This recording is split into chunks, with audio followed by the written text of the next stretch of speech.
নমস্কার বন্ধুরা, অজানার পথেতে তোমাদের স্বাগত। আজকে আমরা যাব ঝাড়খণ্ডের একটি বিখ্যাত তীর্থস্থান, দ্বাদশ জ্যোতির্লিঙ্গের মধ্যে অন্যতম দেওঘর বা বৈদ্যনাথ ধামে। তো দেওঘর শ্রাবণ মাসে শ্রাবণ মেলার জন্য ভীষণ বিখ্যাত।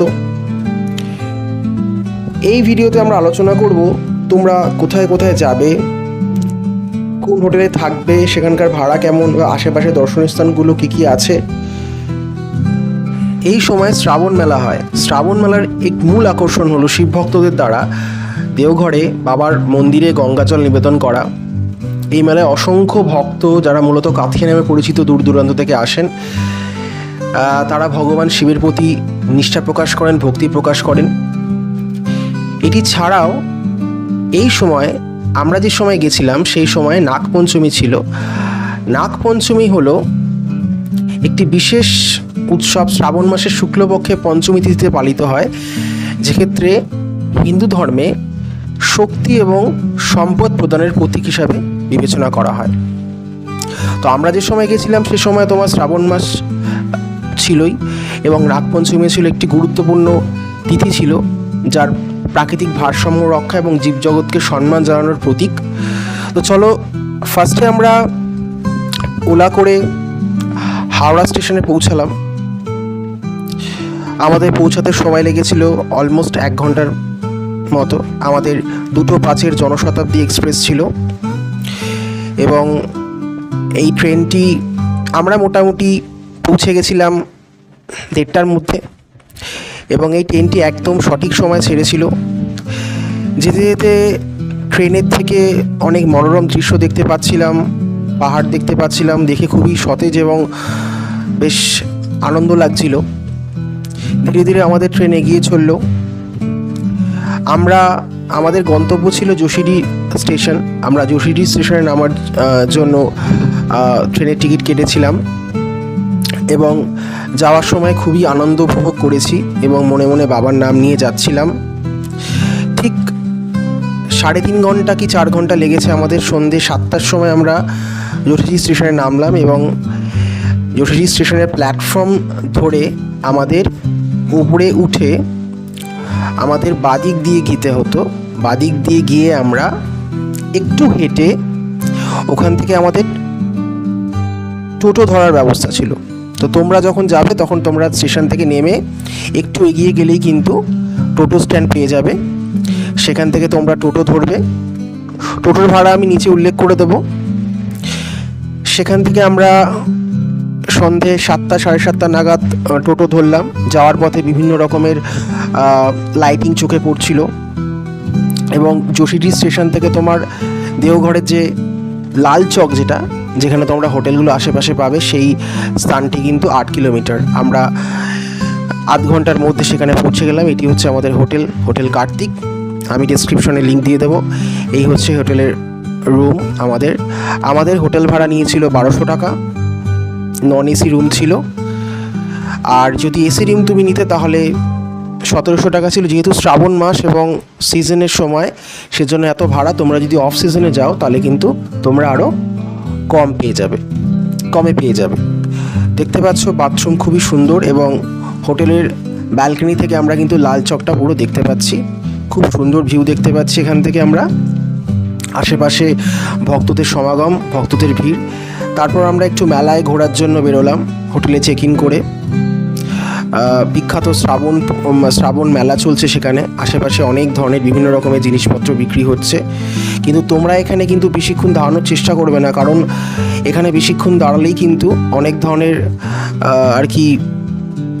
লোকজন তোমাকে খাওয়ানোর কথা বা বিভিন্ন ধরনের কথা বলবে, যারা বেসিক্যালি তোমার কাছ থেকে টাকা নেওয়ার চেষ্টা করবে। তো তোমরা এই ব্যাপারে একটু সাবধান থাকবে। তোমরা এখান থেকে বিভিন্ন রকমের জিনিস কিনতে পারো। আমি যেমন একটি ফটো ফ্রেম কিনেছিলাম এখান থেকে। এই দোকান থেকে খুব সস্তায় পাওয়া যাচ্ছিল। একটু এগিয়ে গিয়ে, তারপর আরেকটু এগিয়ে গেলাম। এগিয়ে গিয়ে তোমাদের এই রাস্তাটা যে পড়বে তার বাদিক দিয়ে তোমাদের যেতে হবে এই মন্দিরের তোমার সামনের অংশটা। তো আমরা সেখানে গিয়ে সন্ধেবেলা একটুখানি জাস্ট মন্দিরের সামনে গেছিলাম, কারণ আমাদের প্ল্যান ছিল পরের দিন পুজো দেওয়ার। সেই জন্য আমরা আর তখন মন্দিরে ঢুকিনি। চারপাশটা দেখছিলাম এবং দেখে খুবই গায়ে কাটা দিচ্ছিল, খুব থ্রিলিং লাগছিল যে সেই সময়টা, এবং খুব আনন্দ লাগছিল যে প্রচুর পুণ্যার্থী সেখানে গেছে। হোটেল নীলকমল হচ্ছে এখানকার খুব ভালো একটা হোটেল, বেস্ট হোটেল তোমার দেওঘরের। তোমরা এখানে খেতে পারো। এখানে ভেজ থালি তোমাদের নেবে হচ্ছে 180 টাকা পার পারসন। আমরা সকালে উঠে সকালবেলা পুরোহিত, আগের দিন পুরোহিত ঠিক করেছিলাম, সকালবেলা আমরা এবার মন্দিরের উদ্দেশ্যে যাচ্ছি। কিন্তু একটু সমস্যা হয়েছিল যে পুরোহিতকে কল করেছিলাম, সে পুরোহিত ঠিক টাইমে আসতে পারেনি বলে আমরা অন্য পুরোহিত ঠিক করেছি। মন্দিরে প্রবেশ করে আমরা এখান থেকে ফুল নিয়ে নিয়েছিলাম। যিনি পুরোহিত ছিলেন তিনি আমাদের সব কিছু আর কি বিস্তার করে বর্ণনা করে দিয়েছিলেন এবং আমাদের খুব সাহায্য করেছিলেন পুজোটা দেওয়ার জন্য। প্রচুর ভিড় ছিল তোমার শ্রাবণ মাসে। তো আমরা এখান থেকে সমস্ত কিছু নিয়েছিলাম, নিয়ে আমরা এক জায়গায় দাঁড়িয়েছিলাম। তারপর সেখান থেকে আমাদের মন্দিরে প্রবেশ করিয়ে পুজো সার্থক হয়েছে। তখন অল্প অল্প বৃষ্টিও শুরু হয়েছিল। তোমাদের এমনি সময় গেলে তোমাদের 600 টাকা টিকিট কাটতে হবে না, আমাদের 600 টাকা টিকিট কাটতে হয়েছিল, পার পার্সন লেগেছিলো। কিন্তু যদি প্রাইভেট লাইনে তোমরা যাও তাহলে তোমাদের 250 টাকা টিকিট কাটতে হবে নর্মাল সময়। আমরা একটা ধাগা নিয়েছিলাম ওখান থেকে, সেই ধাগা দেখো মন্দিরের ওপরে বেঁধে সেখান থেকে সেই ধাগাটা খোলার একটা রীতি আছে এখানে, এবং সেই রীতিটা খুবই পূর্ণ রীতি। আমরা এটা করেছিলাম। সে সময় হালকা হালকা বৃষ্টিও পড়ছিল আর পূর্ণ সময় ছিল। এটা ছাড়াও তোমরা বিভিন্ন ধরনের আরও অনেক ধরনের অ্যাক্টিভিটিস করতে পারো। সেখানে তোমার হাওয়ান দিতে পারো, রাজাভিষেক করতে পারো যদি কারোর কোনো মাঙ্গলিক দোষ থাকে। বা এক জায়গায় দাঁড়িয়েছিলাম, তারপর সেখান থেকে আমাদের মন্দিরে প্রবেশ করিয়ে পুজো সার্থক হয়েছে। তখন অল্প অল্প বৃষ্টিও শুরু হয়েছিল। তোমাদের এমনি সময় গেলে তোমাদের 600 টাকা টিকিট কাটতে হবে না, আমাদের 600 টাকা টিকিট কাটতে হয়েছিল, পার পার্সন লেগেছিলো। কিন্তু যদি প্রাইভেট লাইনে তোমরা যাও তাহলে তোমাদের 250 টাকা টিকিট কাটতে হবে নর্মাল সময়। আমরা একটা ধাগা নিয়েছিলাম ওখান থেকে, সেই ধাগা দেখো মন্দিরের ওপরে বেঁধে সেখান থেকে সেই ধাগাটা খোলার একটা রীতি আছে এখানে, এবং সেই রীতিটা খুবই পূর্ণ রীতি। আমরা এটা করেছিলাম। সে সময় হালকা হালকা বৃষ্টিও পড়ছিল আর পূর্ণ সময় ছিল।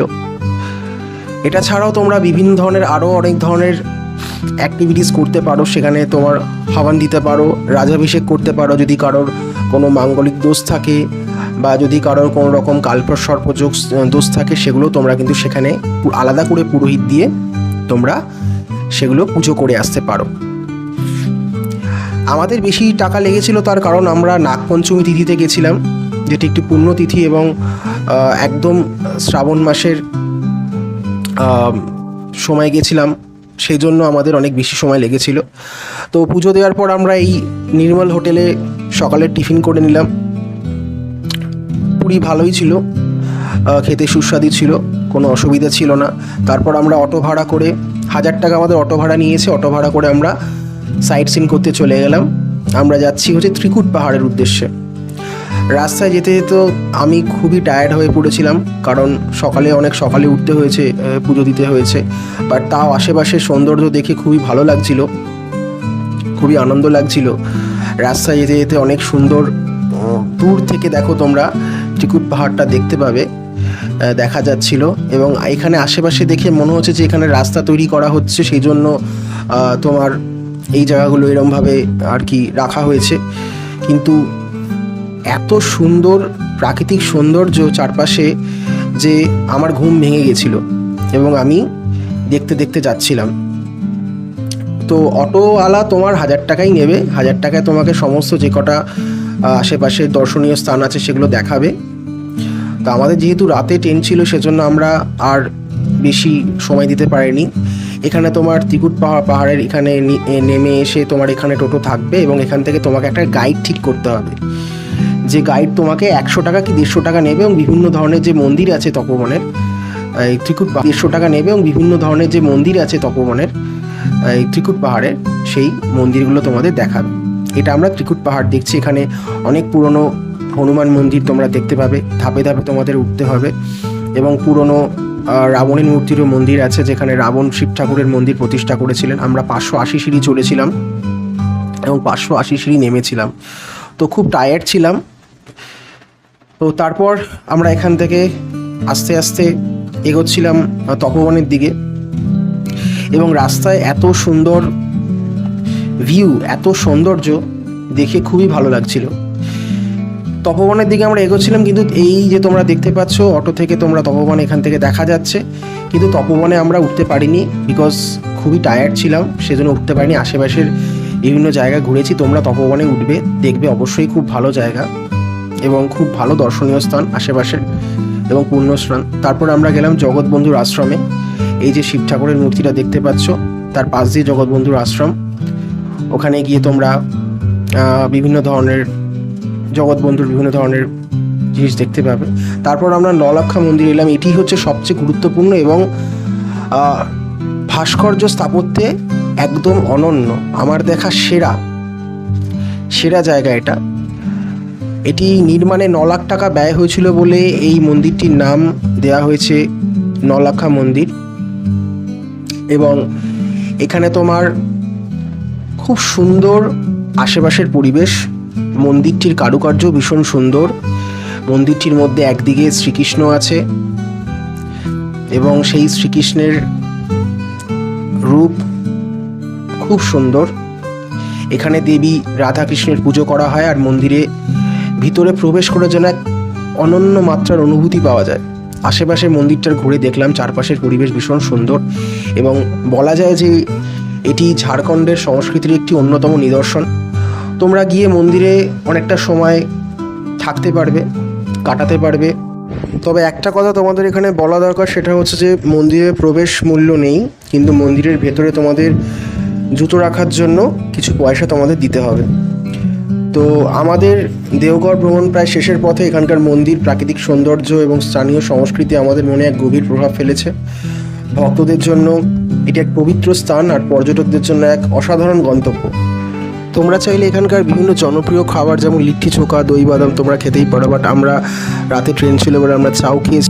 ভিডিওটি এখানেই শেষ করছি। আশা করি তোমাদের দেওঘরের ভ্রমণের ভিডিওটি ভালো লেগেছে। তাহলে লাইক করো, শেয়ার করো, অবশ্যই সাবস্ক্রাইব করতে ভুলো না। দেখা হবে অন্য কোনো অভিজ্ঞতায় তোমাদের সঙ্গে।